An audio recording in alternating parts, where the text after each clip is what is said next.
Now, as we wrap up Heritage Month, themed celebrating South Africa's literary classics in the Year of Indigenous Languages, we talk to people who actively work in bringing South African languages to life. Dr Makhosi Khoza has just published work that seeks to revive the Zulu language and restore it to its rightful place. She joins us now from our Durban studios. A very good morning to you. Thank you so much for making the time. Quite ironic that we're having this conversation in English, but I suppose that's what we're trying to remedy, isn't it? Well, I don't think there is a contradiction there, as I would be explaining later on, but the indigenous languages are indeed extremely important, and I believe they have mathematical capabilities. What is your sense of language, of government prioritizing indigenous languages in this Heritage Month? You know, one of the things that you have to understand is that, as Ibn Khaldun puts it, that throughout history, many nations have suffered physical defeat, but when a nation suffers psychological defeat, that marks the end of that nation. And what we are seeing now with the government is that they are beginning to take the indigenous languages very seriously. And what is very important is that the president has pronounced on it, which is very encouraging, because, I mean, Abantu languages, Black African languages, they are very sequential. They don't possess the same logic as that of English. And it is important that we adhere to the call of the United Nations. And the government has to start promoting these languages. And they must also start conducting interviews in indigenous languages. Because inadvertently, if you keep on speaking the English language alone, you are literally defining these languages out of relevance and significance. Now, one of the very basic and very important touch points for bringing in indigenous languages into society is academia. Do you think this space is doing sufficient work to make sure that we preserve our languages? You know, the challenge that we've had, and thanks God, I managed to do this study on Abantu languages, and I financed that from my own source, and it was published by Kendrick University Press. And I was using isiZulu as a case study of all Abantu languages.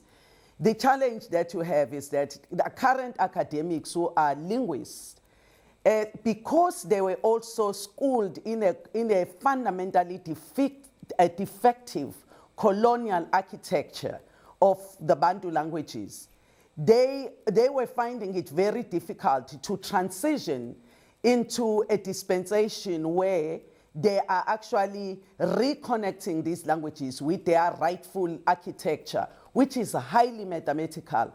And what do I mean by that? All Abantu languages, they arrange nouns into classes.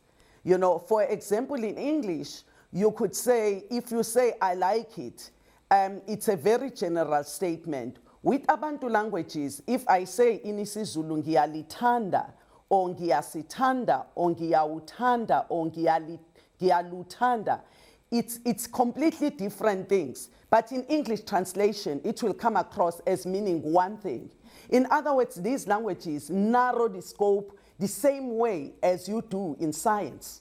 And it's a real pity that we have taken so long to reconnect Africans with their mathematical foundations, which comes as far back as 40,000 years ago, when the Libombo bone, because we know that because the world's oldest and most ancient mathematical artifacts are from Africa. And it's quite ironic that you have the world, you're revering our mathematical artifacts like the Libombo bone and the Shango bone, but yet we are number last in South Africa in mathematics and science, and that is quite an irony. the part of what one is trying to do is to encourage the government to say, hang on a sec, leverage on the mathematical abilities of these languages. And we've done extensive study, we've done textbooks, we've done all sorts of things. The Department of Education is currently, in fact, considering other textbooks that we have written from grade 4 up to grade 12, and they are bilingual. In other words, they are bilingual. We decided to do them in both isiZulu and English so that the child can understand isiZulu grammar and be able to, when they go to an English class, also understand that. However, we are unable to move forward until the government has started with the first pilot with isiZulu in terms of the bilingual approach to teaching languages. At the end of the day, you don't want any child to be left out, and that's what we are trying to do. We're getting a bit ahead of ourselves here. Let's just go track back a bit and talk about the project. You call it Uzalo, a series on investigating mathematical characters of the Zulu language. Now, what got you started on this project and in your working in collaboration with Kendrick University Press, and the fact that you're studying the Zulu language? How does this leave the other languages in South Africa, the indigenous languages in South Africa? Okay, thank you very much. I think that is those are very important questions.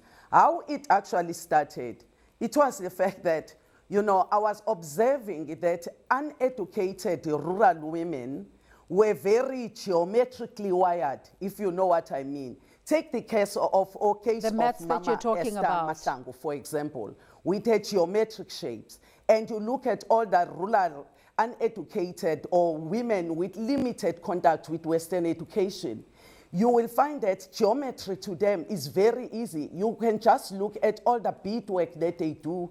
You can look at even the architecture of Black Africans, like the rondavels, the Zulu Dome, the Zulu Homestead. You can look at the pyramids in Sudan. You can look at the ruins of Zimbabwe and everywhere. Geometry is everywhere. But how did we come to be number last in mathematics? What is it that we are not doing right in education? So that is what sparked this interest in investigating the mathematical capabilities of our languages.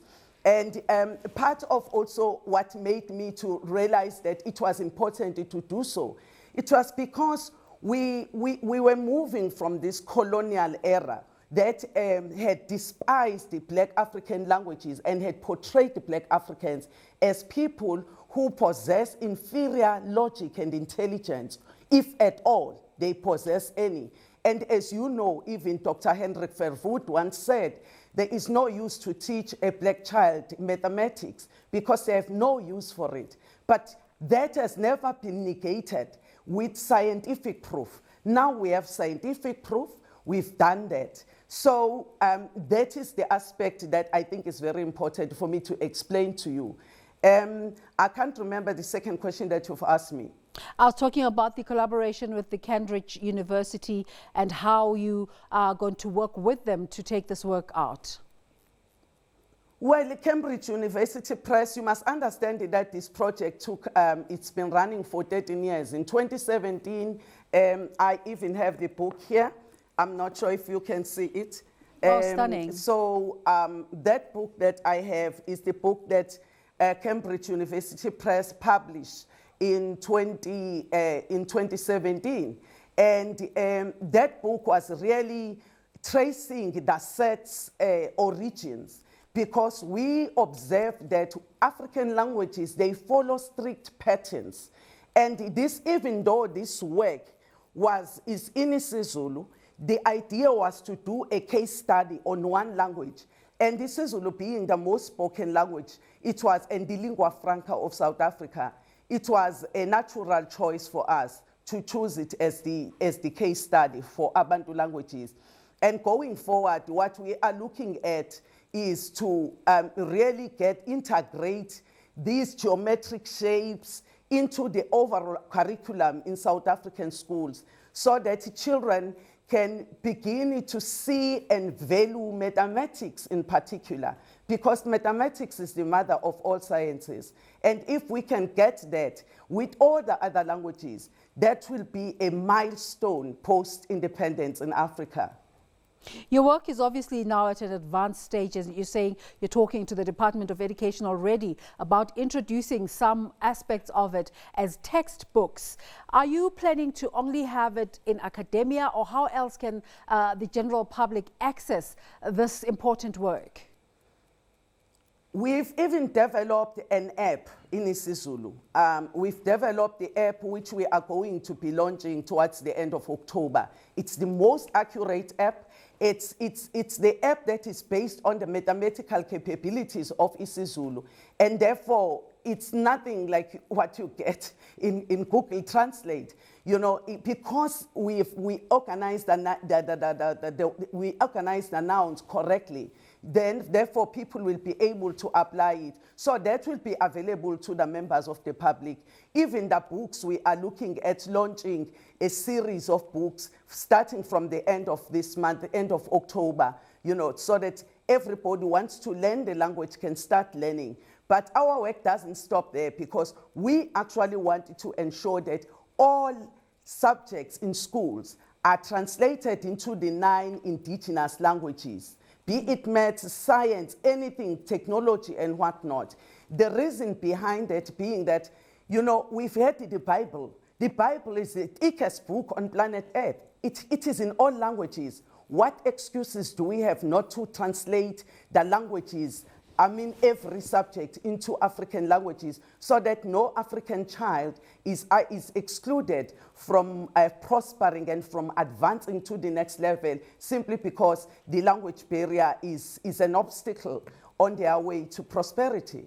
You say you started the project because you wanted to expose how sophisticated Abantu languages can also be, and also their mathematical basis. But how do you hope this will impact society in the long term? I think it will definitely alter the way we think. You know, part of the most important thing you must understand about what colonialism and apartheid did was to psychologically defeat us. In other words, whereas you can have 80% of the battle was psychological, maybe less than 20% was physical. You know, and what that will do, it will assist Africa to heal, and it will also assist even the nation to build social cohesion. Because if Black African languages that account for 80% of the population are respected, and you can find them in every food packaging in shops, you can find them even in the courts, you can find them everywhere, even the legal contracts, the title deeds, everything, you can find them in your own language. That will actually begin to reaffirm these people, reaffirm black people, and it will also restore their dignity. What a better way of restoring the dignity of a people than to actually treat their languages as tools of prestige and prosperity.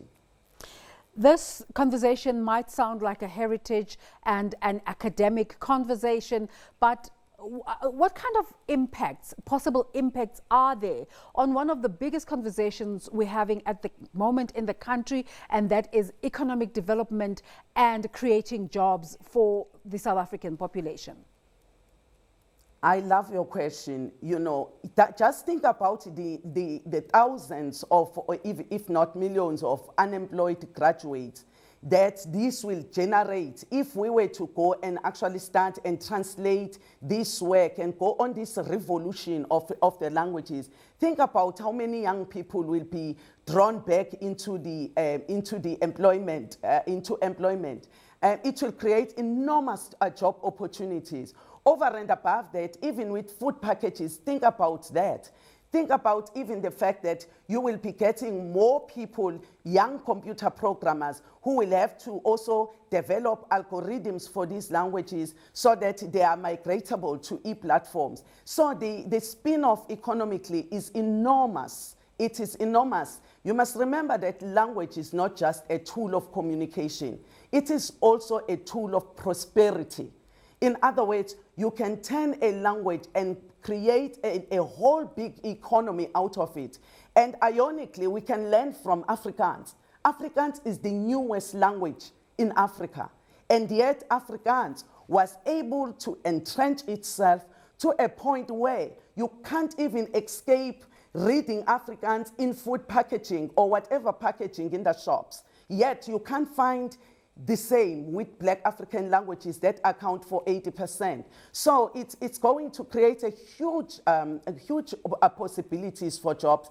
And again, think about it from exporting the languages as well. Because one of the things you must understand, my argument is that isiZulu is actually probably the closest to Isintu language. And I'm even proposing to the African Union that they must consider including it as the second language in Africa, which is an official language of the continent. In other words, you can have Kiswahili and Isintu language. If you do that, you are then able to export English, isiZulu, Isintu languages to other countries elsewhere in the world, because this work is not just about Black South Africa, Black Africans here in the continent, but we are talking about Black Africans in the diaspora.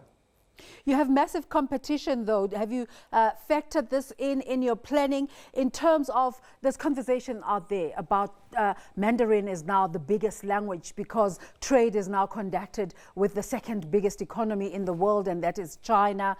Who will we be exporting this language to? Is it just for the continent, or are you envisaging it will go beyond? I am investigating this for the world, actually. Like, for example, I will give you a typical example of isiZulu. isiZulu, behind every word of isiZulu, behind every set in isiZulu language, I'm talking in terms of words, there are numbers there. And imagine if that a language like that, people are actually beginning to demystify mathematics. In other words, studying African languages is no longer going to be just about communication. It's going to be about demystifying mathematics and making the whole world understand that you can actually have mathematics as a spoken language, as I argue in the research that I am doing. So I'm not only talking about just Africa, I'm talking about the whole world. And again, I'm saying it's going to be very important for the government to be extremely careful about how they introduce Mandarin in schools, because before you can fix the defective colonial architecture, you are going to be confusing Black African children, you are confusing the parents, and the parents will tend to go for what is going to look good to them. And you must understand that what they are looking at their children being able to be employed. You understand? And if you are doing that without ensuring that these processes are moving, you are putting the African languages ahead of Mandarin, you are going to destroy the languages. And that will be a real pity, because I believe that there are no languages that are as mathematically formulated as Abantu languages. How does this conversation tie into the other big conversation of the conservation of nature? Nature, you know, that's one of the things that you are talking to me. For example, I would just give you a very clear example. For example, in isiZulu language, you know, the word for the moon is inyanga. And the inyanga is also the word for the month. Ilanga is the sun. And the word for a day is also ilanga. Now, you have this fusion of astronomy and the language. But over and above that, many people never understood why did Black people opt for, mud structures, thatched roof, and so forth. Part of the reason why people were opting for that, it's because they understood they live in a water-stressed continent. So they opted for, as much as possible, they wanted biodegradable materials, so that if there is a drought in this place, they are then able to migrate, and the land behind them is going to rehabilitate itself.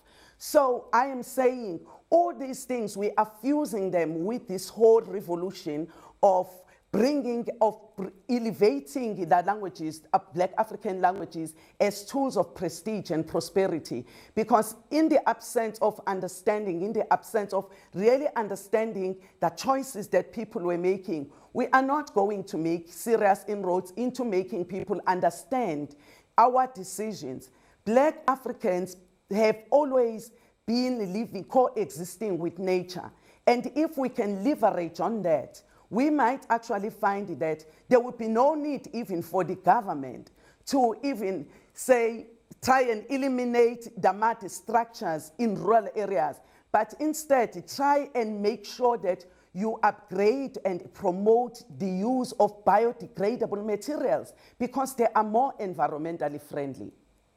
You say that the project is 13 years in the making. How long do you envisage it'll take to roll it out, to implement it, and what small steps are you taking along the way that you can bring in community in terms of realizing the value of such work?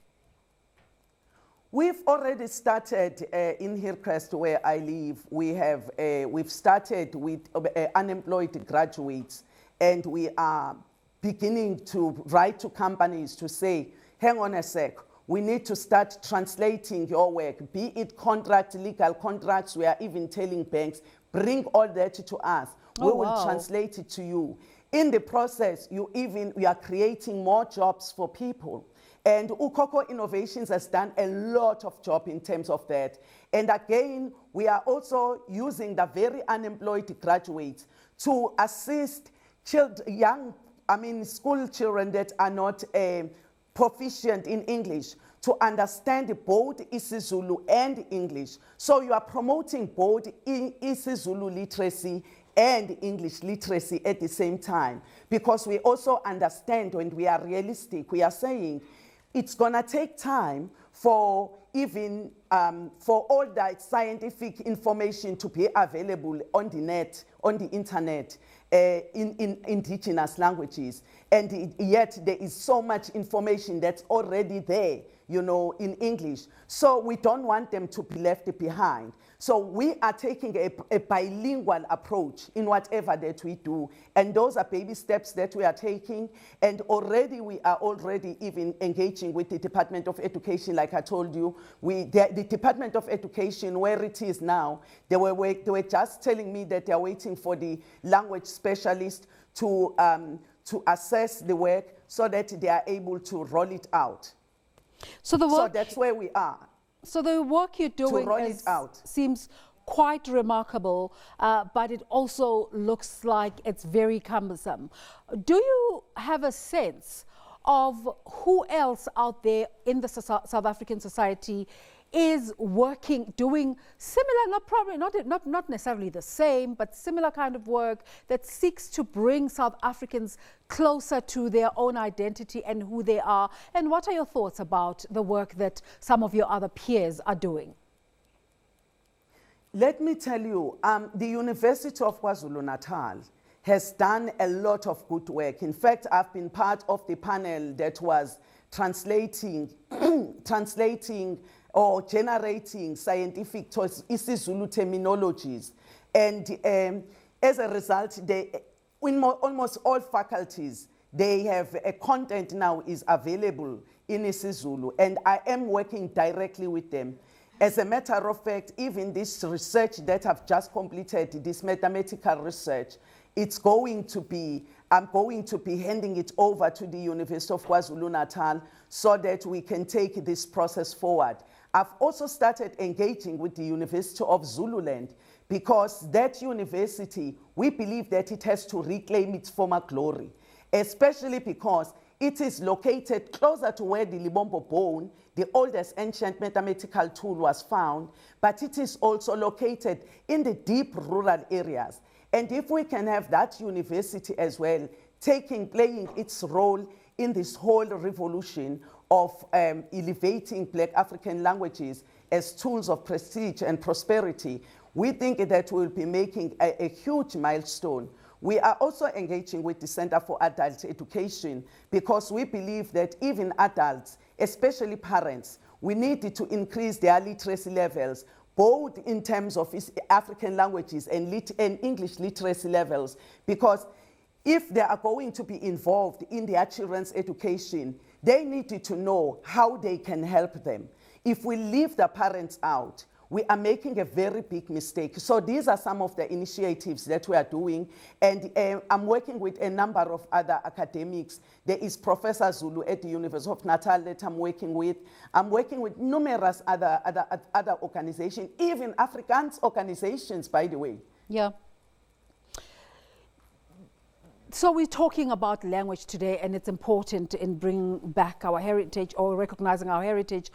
For you, what other aspects of our society need to harken back and look at what we can do to bring ourselves to ourselves?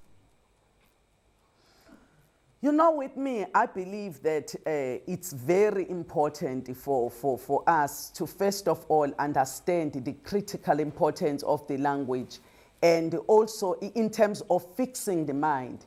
And I feel that many people never really got to appreciate Steve Biko for who he was. And he's one person who was very persistent on this matter of Black consciousness. And by Black consciousness, by the way, he was not talking about racism. He was not saying Black people must, must shy away from white people or whatever. He was basically talking about we have to begin to be proud of ourselves. We have to reconnect with our logic and intelligence, because the battle, the colonial battle, the slavery battle was fought psychologically. 80% of it was psychologically. So it's very important that we needed to start doing that. And to me, I think this is also going to be bringing all that history that we have, the history of Steve Biko, Bantu Biko, Amika Cabral. We are bringing all those people at the center of what we are doing. And most importantly, many people and many South Africans do not even know that the richest man ever to walk the earth, and that man has never been repeated. Even Bill Gates cannot be richer than that man. It was Mansa Musa from Mali. He was the richest man on planet Earth. He was black, like me, you understand? And this is what this is going to do. It's going to be revealing some aspects of history that has been hidden to us. And we are going to start valuing ourselves, and we are going to start becoming more intrigued about what is my stake in this. And the other thing is that many people talk about Egypt, but many people don't even know that Black Africans once ruled Egypt for over 2,500 years. And what happened to that heritage? We need to retrace our roots, and that way we are going to end even these xenophobic attacks, because sometimes we become xenophobic out of ignorance. And if we know who we are and where we come from and understand the impact of the scramble for Africa, we shall then be able to begin to appreciate one another. We are much stronger in Africa economically if we integrate our economies than currently. I mean, you can't take a country like Swaziland, with due respect, and say it can compete with China, with China that has a population of over 1 billion. You can't think South Africa can compete fairly with China when, in terms of Chinese, we are a village. We are 58 million people. We are not even close to 100 million. So we have a strength as Africans together. If we can unite as Black Africans in particular and leverage on our sheer economies of scale, we are then going to be able to negotiate at favorable conditions for ourselves in the world, and not us thinking of ourselves in isolation and as exceptionalists. And if we are going to start doing this, and I believe that it will start with us recognizing our languages and having our languages as also the negotiating tools. Dr. Khoza, you've already touched on the xenophobia, and you're more than welcome to go back there again. But I just wanted to say, in closing up our conversation, I wanted to say, you know, thank you so much for coming through and talking to us about this amazing project. But as a society, a leader in society, what are your thoughts about some of the issues that are plaguing our society right now, including xenophobia, gender-based violence, a sluggish, a very stubborn economy that's refusing to grow? Where are our answers? You know, there is something that Professor Khosi always says, and I love this quote. And he always says, no nation ever prospered on the basis of a borrowed language. And I think that is very true. You look at Africa. In Africa, we use the French, we use Portuguese, we use English. But that is only spoken proficiently by 10% of the population. In other words, you are excluding 90% of your population. And to me, there is a problem there. And when it comes to women, I mean, if you look at the history of women, by the way, you ask any mathematician about who are the earliest mathematicians, they will tell you that, the majority of them will tell you that it's the black African women that were the earliest mathematicians in the world. So women were enjoying that kind of status because that Libombo bone, which is over 40,000 years old, it was found that it was used as a tracking tool, a menstrual tracking tool. Obviously, since it was found on the border of mountain ridges of Lubombo Mountains, close to Swaziland and KwaZulu-Natal or South Africa and Mozambique. So it's very clear that it's black Africans that were doing that. So if we can begin to infuse that and also looking into our own culture, you must remember that Africans, in terms of our own culture, the power relations are more in favor of women, contrary to the widely held view. You know, they are more in favor of the women. Even people, when they are going, they are most in the hierarchy of ancestors. The she ancestor is the most prominent ancestor. You know, unomkhubulwane. And once these things are beginning to sink in our society, I think women will be appreciated a lot more. In isiZulu, as a very good example, there is a saying, indoda, a man who beats a woman is called linina, which is really a derogatory term. It's like, you are cowardly, you are this. Yet if our children were closer to that, they will also begin to see that women have always played a very, very important role in the struggle. In the struggle. We also have those women who actually, feminism never came with white people. Dr. Khoza, let me thank you. Let me thank you once again for being so generous with your time this morning. We will be watching out to see how your project progresses. Thank you once again. Thank you very much, ma'am. Dr. Makhosi Khoza talking to us about her Asolo projects, the series of books that interrogate the importance of the Zulu language. Let's take a break. We'll be back in a moment.